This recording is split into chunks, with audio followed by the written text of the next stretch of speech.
Hi friends, आज हम आपके लिए लेकर आए हैं पेसिव वॉइस का एक टॉपिक।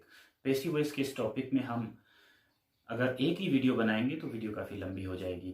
तो जैसा कि आप समझ सकते हैं, तो हम इस पेसिव वॉइस के टॉपिक को 2 या 3 अलग-अलग वीडियोस में बांटकर हम आपके सामने लेकर आएंगे। तो हमारा जो पहला पेसिव वॉइस का ये जो वीडियो होगा, इस पहले पेसिव वॉइस के वीडियो के अंदर हम ये जानेंगे कि पेसिव वॉइस क्या चीज़ है, पेसिव वॉइस के अंदर कौन से वर्ब का फॉर्म इंपॉर्टेंट होता है और पेसिव वॉइस बनाने के लिए कौन से टेंस के अंदर किस तरह की पेसिव फॉर्म्स होती हैं।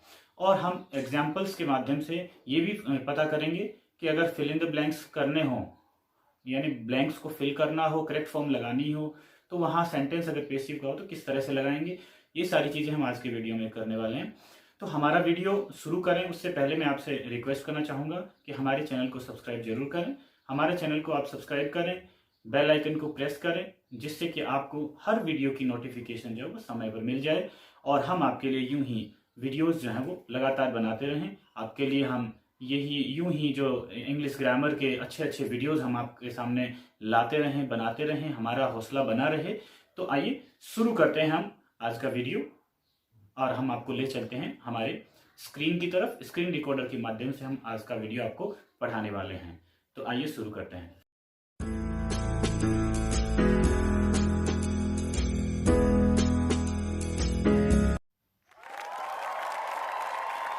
आज के हमारे इस वीडियो में आपके लिए हम शुरू कर रहे हैं how to learn passive voice in English. Now let's start. आओ शुरू करते हैं कि कैसे पेसिव वॉइस सीखी जाती हैं। तो आप देख रहे हैं आपके स्क्रीन पर आपके सामने आ रहा है passive forms of verbs of all tenses. सारे टेंसेस की पेसिव जो फॉर्म्स होती हैं वर्ब की, वो हम जानेंगे। किस तरह से चेंज किया जाता है वो हम जानेंगे। आज के इस वीडियो में हम आपके लिए कुछ चीज़ें लेकर आए हैं। बहुत ही आसान तरीके से हम आपको पेसिव वॉइस में चेंज करना सिखाएंगे। बहुत ही आसान तरीके से हम करेक्ट फॉर्म जो पेसिव वॉइस की है वो आपको फिल करना सिखाएंगे। वर्ब के किसी भी एक्टिव फॉर्म को पेसिव में बदलने के लिए बी वर्ब का ही यूज होता है। आप जान गए होंगे कि बी वर्ब जो होती है उसी से सारे पेसिव वॉइस के सेंटेंसेस जो हैं वो बनते हैं। सारे पेसिव वॉइस के सेंटेंस सिर्फ और सिर्फ बी वर्ब से बनते हैं। तो बी वर्ब जो है उसके बारे में हमें जानकारी होना ज़रूरी है। बी वर्ब के बारे में जानकारी होगी तो हम पेसिव को आसानी से सीख पाएंगे, पेसिव को आसानी से समझ पाएंगे। तो बी वर्ब के जो टोटल फॉर्म्स हैं वो आपको मैं आज बताने जा रहा हूँ। आप स्क्रीन पे देख रहे हैं, आपके सामने स्क्रीन पर आ रहा है। बी वर्ब के जो फॉर्म्स हैं वो आ रहे हैं। जैसे पहले बेस फॉर्म होता है, वो खुद बी होता है। बी जो है वो एक बेस फॉर्म है। फिर उसकी प्रेजेंट फॉर्म जो होती हैं वो इज़, एम और आर होती हैं। ये इसकी प्रेजेंट फॉर्म है। यानी कि किसी भी सेंटेंस की अगर हम पेसिव बना रहे हैं और उस सेंटेंस में अगर प्रेजेंट फॉर्म वर्ब की दे रखी है, तो उस सेंटेंस का जब पेसिव बनाएंगे तो उसमें इज़, एम, आर लगेंगे। क्यों? क्योंकि जितने भी पेसिव वॉइस के सेंटेंस होते हैं सब में बी फॉर्म होता है। बी वर्ब जो है वो लगती है। बी वर्ब अगर नहीं होगी तो पेसिव का सेंटेंस नहीं बनेगा।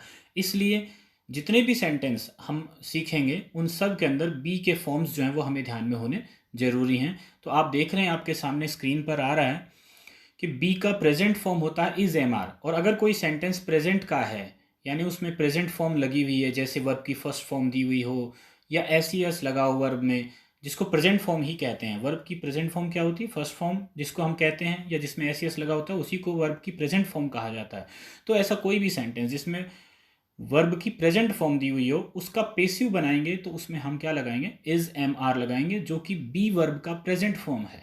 यानी कि किसी भी सेंटेंस की पेसिव बनानी है तो बी के फॉर्म लगाए जाएंगे। प्रेजेंट फॉर्म दी हुई है वर्ब की तो वहाँ पे बी का present form is, am, are लगा देंगे। इसी तरह से बी की वाक्य में अगर सेंटेंस में अगर पास्ट फॉर्म दी हुई है यानी वर्ब की सेकंड फॉर्म जिसे कहते हैं पास्ट फॉर्म दी हुई है, तो उसमें भी क्या करेंगे? बी वर्ब लगाएंगे। बी की सेकंड फॉर्म यानी बी का पास्ट फॉर्म लगा देंगे। बी का पास्ट फॉर्म क्या होता है? वाज या वर होता है।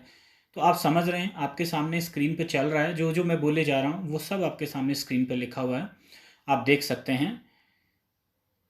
बी का पास्ट फॉर्म जो होता है वो बी का जो पास्ट फॉर्म होता है वो प्रेजेंट वाज या वर होता है। बी का पास्ट फॉर्म जो होता है वो वाज या वर होता है। प्रेजेंट पार्टिसिपल, फिर उसके बाद में बी का एक और फॉर्म होता है प्रेजेंट पार्टिसिपल, जिसके अंदर बी में आईएनजी लगा देते हैं तो बीइंग हो जाता है। यानी कि ऐसा कोई भी सेंटेंस हो जिसके अंदर प्रेजेंट पार्टिसिपल दिया हुआ है, यानी ऐसा कोई एक्टिव वॉइस का वाक्य जिसमें वर्ब में आईएनजी लगा हुआ है, तो उसका जब पेसिव बनाएंगे तो उसमें क्या करेंगे, उसमें जो हेल्पिंग वर्ब दी हुई होगी वो तो सेम रहेगी, बट उसमें हम पेसिव फॉर्म बनाने के लिए क्या करेंगे, बी का कुछ वर्ब लगाएंगे। तो बी का कौन सा फॉर्म लगेगा, प्रेजेंट पार्टिसिपल, क्योंकि उसमें भी प्रेजेंट पार्टिसिपल दिया हुआ है, यानी वर्ब में आईएनजी लगा हुआ है। तो वही वर्ब में आईएनजी हम बी के अंदर लगा देंगे, और जो वर्ब में आईएनजी होता है उसको हम वर्ब को चेंज करके थर्ड फॉर्म यानी पास्ट पार्टिसिपल में बदल देते हैं। तो इस तरह से पेसिव वॉइस बन जाती है। ऐसे ही जो प्रेजेंट पार्टिसिपल, उसी की तरह अगर किसी सेंटेंस में पास्ट पार्टिसिपल दिया हो, यानी कि हैज़ या हैव के साथ वर्ब की थर्ड फॉर्म दी हुई हो, थर्ड फॉर्म को ही पास्ट पार्टिसिपल कहा जाता है। अगर हैज़ या हैव के साथ वर्ब की थर्ड फॉर्म यानी पास्ट पार्टिसिपल दिया हुआ है तो उसकी पेसिव वॉइस बनाने के लिए क्या करेंगे कि जो भी सेंटेंस होगा उसके अंदर हैज़ हैव तो रहेंगे, हैज़ या हैव जो भी है वो सब्जेक्ट के नंबर और पर्सन के अनुसार रहेगा, और उसके अलावा जो मेन वर्ब होती है वो अगर पास्ट पार्टिसिपल में दी हुई है तो वहाँ पर बी का फॉर्म लगा देंगे, बी का पास्ट पार्टिसिपल लगाएंगे जो कि बीन होता है। बी का पास्ट पार्टिसिपल क्या होता है, बीन होता है। तो आप समझ रहे होंगे, आपके सामने है, आप देख सकते हैं किस तरह से बी का present form, past participle form, present participle form, ये सारा आपके सामने रखा हुआ है। तो इन सारी चीज़ों को याद होना ज़रूरी है। तो बी के सारे फॉर्म्स आपको याद होने चाहिए। अगर पेसिव सीखना है तो बी के प्रेजेंट फॉर्म होगा इज एम आर, बी का पास्ट फॉर्म होगा वाज वर, बी का प्रेजेंट पार्टिसिपल होगा बीइंग, और बी का पास्ट पार्टिसिपल होगा बीन। तो यही कुछ चीज़ें हैं, be, is am are, was were, being और बीन। ये कुछ 5 शब्द हैं जो आपको ध्यान में रख, ये कुछ 5 फॉर्म है, सॉरी 5 फॉर्म हैं जो आपको ध्यान में रखनी है किसी भी सेंटेंस की पेसिव बनाना बहुत ही आसान है। जैसा कि आइए हम आगे समझते हैं इस बात को, और आगे थोड़ा और डिटेल में जाते हैं। अगले स्लाइड में देखेंगे तो आपके सामने स्क्रीन पे आ रहा है कि passive forms of verbs of all tenses, यानी सारे टेंसेज की जो वर्ब होती हैं उनकी पेसिव फॉर्म लिखी हुई हैं। प्रेजेंट इंडेफिनिट टेंस का अगर कोई सेंटेंस है तो उसकी पेसिव फॉर्म कैसे होगी, इज एम आर, और मेन वर्ब को पास्ट पार्टिसिपल में बदल देंगे यानी थर्ड फॉर्म। तो क्या हो जाएगा, प्रेजेंट इंडेफिनिट टेंस की पेसिव फॉर्म हो जाएगी is am are plus verb की थर्ड फॉर्म। इसी तरह से प्रेजेंट कंटिन्यूअस टेंस है, उसमें क्या होगा, इज एम आर, ये तो रहेगा, उसमें भी होता है। उसके साथ में अभी जैसा कि मैंने अभी पिछली स्लाइड में आपको बताया कि जब वाक्य में प्रेजेंट कंटिन्यूअस टेंस हो, यानी कि उसमें पहले से ही प्रेजेंट पार्टिसिपल दिया हो, तब पेसिव बनाते समय बी का प्रेजेंट पार्टिसिपल लगा देते हैं, और बी का प्रेजेंट पार्टिसिपल बीइंग होता है तो इज एम आर के साथ बीइंग लग जाता है, और मेन वर्ब की थर्ड फॉर्म तो पेसिव वॉइस के टोटल सेंटेंसेस में वह रहेगी। ऐसे ही बात करते हैं प्रेजेंट परफेक्ट टेंस की। तो प्रेजेंट परफेक्ट टेंस के अंदर हैज़ या हैव और वर्ब की थर्ड फॉर्म यानी पास्ट पार्टिसिपल दिया होता है। तो जब पेसिव बनाएंगे तो हैज़ या हैव के साथ बी का पास्ट पार्टिसिपल लगा देंगे, और बी का पास्ट पार्टिसिपल होता है बीन, तो हैज़ या हैव के साथ बीन लग जाएगा और वर्ब की थर्ड फॉर्म आ जाएगी। इसी तरह से पास्ट इंडेफिनिट टेंस की बात करते हैं। बीच में एक टेंस आता है प्रेजेंट परफेक्ट कंटिन्यूअस, जो ऑलरेडी उसके अंदर कुछ बी के फॉर्म्स लगे होते हैं जिस वजह से उसकी पेसिव वॉइस बनी नहीं होती है, बनती नहीं है, यानी उसका पेसिव फॉर्म नहीं होता है। तो प्रेजेंट परफेक्ट कंटिन्यूअस टेंस का पेसिव फॉर्म नहीं होता है। किसी किसी सूरत में कुछ लोग बनाते हैं बट वो चलन में नहीं होता है। Past indefinite tense, past indefinite tense में वर्ब की सेकंड फॉर्म दी हुई होती है, और वर्ब की सेकंड फॉर्म जो होता है वो पास्ट फॉर्म होता है। तो हम जब पास्ट फॉर्म दिया हो वाक्य में, पिछले स्लाइड में मैंने आपको बताया कि वाक्य में पास्ट फॉर्म दी हुई हो तो आपको उसमें वाज या वर लगाना होता है, और वाज या वर के साथ वर्ब की थर्ड फॉर्म लगा देते हैं। यानी पास्ट इंडेफिनिट टेंस की अगर आपको पेसिव बनानी है तो उसमें वाज या वर के साथ वर्ब की थर्ड फॉर्म आएगी।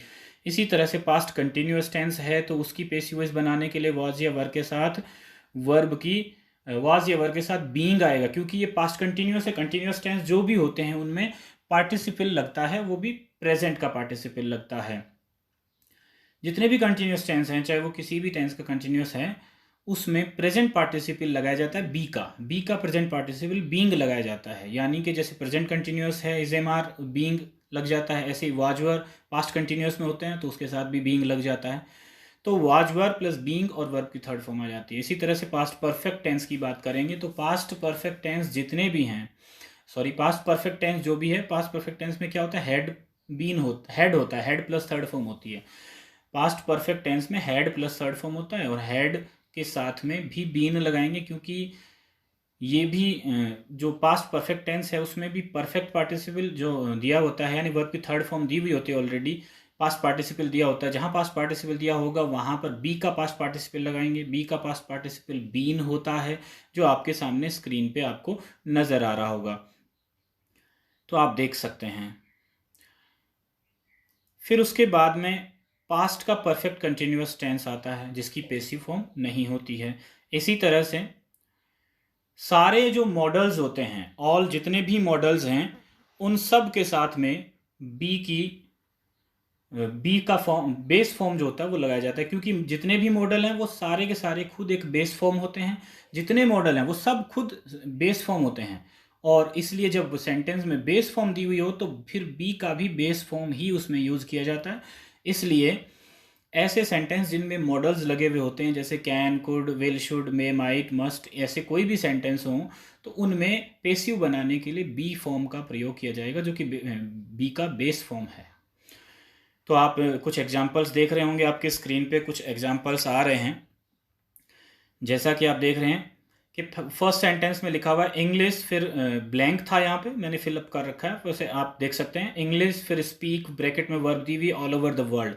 तो हम सेंटेंस देख सकते हैं कि इस सेंटेंस का सब्जेक्ट जो है वो इंग्लिश क्या है, ये खुद एक कर्ता नहीं हो सकता इस क्रिया को करने वाला, यानी स्पीक जो वर्ड है, स्पीक जो वर्ब दी हुई है, उस वर्ब को ये इंग्लिश शब्द जो है वो खुद नहीं कर रहा है, बल्कि ये किसी और के द्वारा की जाती है, यानी ह्यूमंस के द्वारा की जाती है। तो ये हम समझ सकते हैं कि यहाँ पे सेंटेंस पेसिव वॉइस का, और पेसिव वॉइस के सेंटेंस में passive form of the verb लगानी है।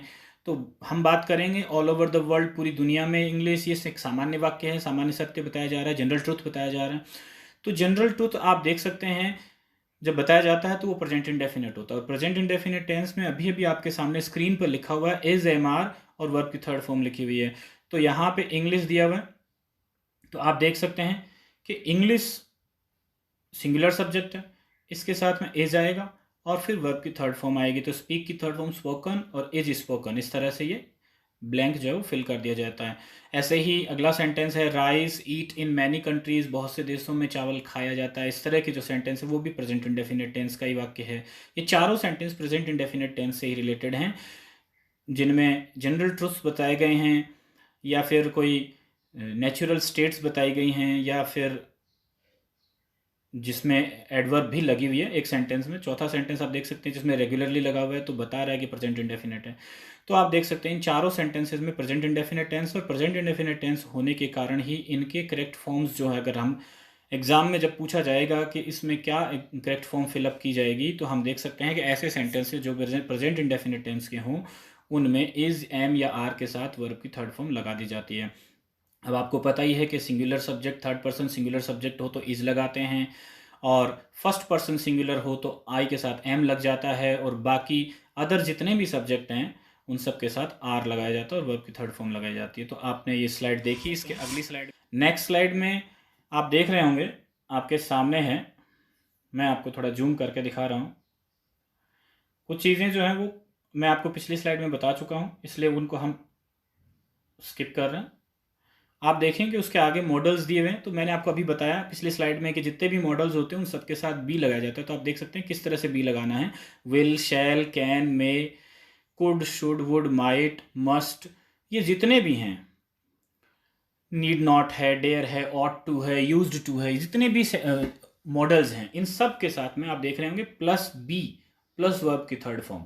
तो ऐसा कोई भी सेंटेंस जिसमें ये दिया हो, जैसे जैसे कि मान लो एक सेंटेंस हो he will play hockey tomorrow, तो जब इसकी पेसिव बनाई जाएगी तो hockey will be played by him tomorrow, इस तरह से बनेगी, हॉकी विल बी प्लेड, तो विल का क्या हो जाएगा, विल बी हो जाएगा। तो ऐसे ही कोई भी सेंटेंस, जैसे आई कैन टीच इंग्लिश, तो आप इस सेंटेंस में देख सकते हैं कि इसमें कैन दिया हुआ है, तो जब सेंटेंस को पेसिव में चेंज करेंगे तो क्या हो जाएगा, English can be taught by me, तो कैन के साथ बी लगा दिया। ऐसे ही जितने भी मॉडल्स हैं विल, शैल, कैन में, इन सब के साथ बी का फॉर्म लगाया जाता है और वर्ब की थर्ड फॉर्म लगाई जाती है। ऐसे ही कोई भी सेंटेंस जिसमें will have, shall have, would have, should have, यानी जिनमें हैव आ जाए, ऐसे मॉडल्स जिनमें विल शैल कैन में वुड शुड कुड मस्ट, इन सब के साथ में अगर हैव शब्द लगा दिया जाता है, इन सब के साथ अगर हैव शब्द लग जाए, तो हैव शब्द लगने के बाद, क्योंकि हैव जो है वो परफेक्ट टेंस को शो करता है, तो जब हैव लगा हो, किसी भी मॉडल के साथ हैव दिया हो, तो वहां पेसिव बनाने के लिए फिर हम उसमें बी नहीं जोड़ेंगे, बीन जोड़ेंगे, यानी परफेक्ट फॉर्म लगाएंगे, पास्ट पार्टिसिपल जो होता है वो लगाएंगे, पास्ट पार्टिसिपल बीन होता है वर्ब की थर्ड फॉर्म। तो आप देख सकते हैं जैसे वुड हैव हो तो would have been plus third form, can have हो तो कैन हैव बीन, समझ सकते हैं। तो इसी तरह से आप देख सकते हैं कुछ एग्जाम्पल भी आपके सामने हैं। ऐसे ही अगर किसी सेंटेंस में हेल्पिंग वर्ब के बाद टू और फिर वर्ब की फर्स्ट फॉर्म दी हुई आ जाए, तो ऐसे सेंटेंस की पेसिव वॉइस बनाने के लिए क्या करते हैं, हेल्पिंग वर्ब और जो टू है वो तो रहेगा, उसके बाद टू के बाद हमेशा वर्ब की बेस फॉर्म का ही प्रयोग होता है, इसलिए पेसिव बनाते समय टू के बाद हमेशा बी का बेस फॉर्म लगाएंगे, और बी का बेस फॉर्म खुद बी होता है, तो हम समझ सकते हैं यहाँ पे बी का प्रयोग होगा। तो आप देख सकते हैं एग्जाम्पल नीचे दिया हुआ है, इज टू रीड, तो यहाँ पे जब इसको पेसिव में चेंज किया जाएगा तो इज टू बी रेड, ये हो जाएगा इज टू बी रेड। ऐसे ही एक सेंटेंस और होता है, एक टाइप का और होता है, जिसमें अगर ये दिया हो कि helping verb plus going to, helping verb plus going to और फिर वर्ब की फर्स्ट फॉर्म दी हुई हो, तो ऐसे सेंटेंसेस में भी हेल्पिंग वर्ब और गोइंग टू तो जो है वैसे ही रहेगा, इसमें इज एम आर जो है वो नंबर ऑफ पर्सन के अनुसार आर आ सकता है, एम आ सकता है, लेकिन इसके अलावा जो गोइंग टू है वो सेम रहेगा, और गोइंग टू के बाद भी वही टू आ रहा है तो टू के बाद बेस फॉर्म बी आता है, तो इसलिए इसमें भी ऐसे वाक्यों में भी पेसिव बनाने के लिए बी वर्ब का जो बेस फॉर्म है जो खुद बी है वही प्रयोग किया जाता है। तो जैसे एक एग्जांपल हम समझ सकते हैं, इज गोइंग टू ईट, तो यहाँ पे is going to be eaten हो जाएगा। इसी तरह से ये कुछ एग्जांपल्स आप देख सकते हैं, अ स्नेक, फिर ब्लैंक दिया हुआ था, अ स्नैक बाय राम यस्टरडे, अब इसमें ब्रैकेट में वर्ब थी किल, तो इसमें अगर ऑप्शन दिए हुए हों किल्ड, किल्स, वाज किल्ड या वर किल्ड, तो हमें देखना है कि हमारा सब्जेक्ट तो है सिंगुलर है, स्नेक, स्नेक क्या है, सिंगुलर सब्जेक्ट है, आप देख सकते हैं, तो स्नैक सिंगुलर सब्जेक्ट है, और सिंगुलर सब्जेक्ट के साथ में वाक्य जो है वो पास्ट इंडेफिनिट का है, यस्टरडे दिया हुआ है, तो पास्ट इंडेफिनिट में पेसिव फॉर्म में हम क्या लगाते हैं वो हमने पीछे देखा पिछली स्लाइड में, तो वाज या वर लगाते हैं, तो यहाँ पे स्नैक सिंगुलर है तो वाज आएगा, और वर्ब की थर्ड फॉर्म किल का किल्ड होता है, तो इसलिए वाज किल्ड, यानी इसका सी ऑप्शन जो है वो सही है। ऐसे ही आप देख सकते हैं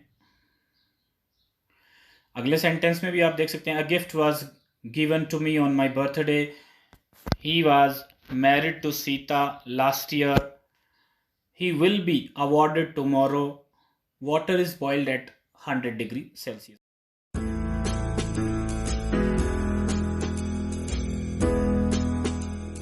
आज की हमारी इस वीडियो में हमने जाना कि पेसिव वॉइस में वर्ब का फॉर्म जो है वो किस तरह से करेक्टली फिल किया जाता है, सेंटेंस के अंदर करेक्ट फॉर्म कैसे फिल की जाती है, पेसिव वॉइस के अंदर कौन से टेंस में पेसिव वर्ब्स का रूप क्या होता है, कौन से टेंस में पेसिव फॉर्म्स क्या होती हैं वर्ब की, ये सारी चीज़ें हमने आज की वीडियो में जानी। अगले वीडियो में हम आपके लिए लेकर आएंगे एक्टिव वॉइस को पेसिव वॉइस में कैसे चेंज किया जाता है, विद एग्जांपल्स हम आपको समझाएंगे।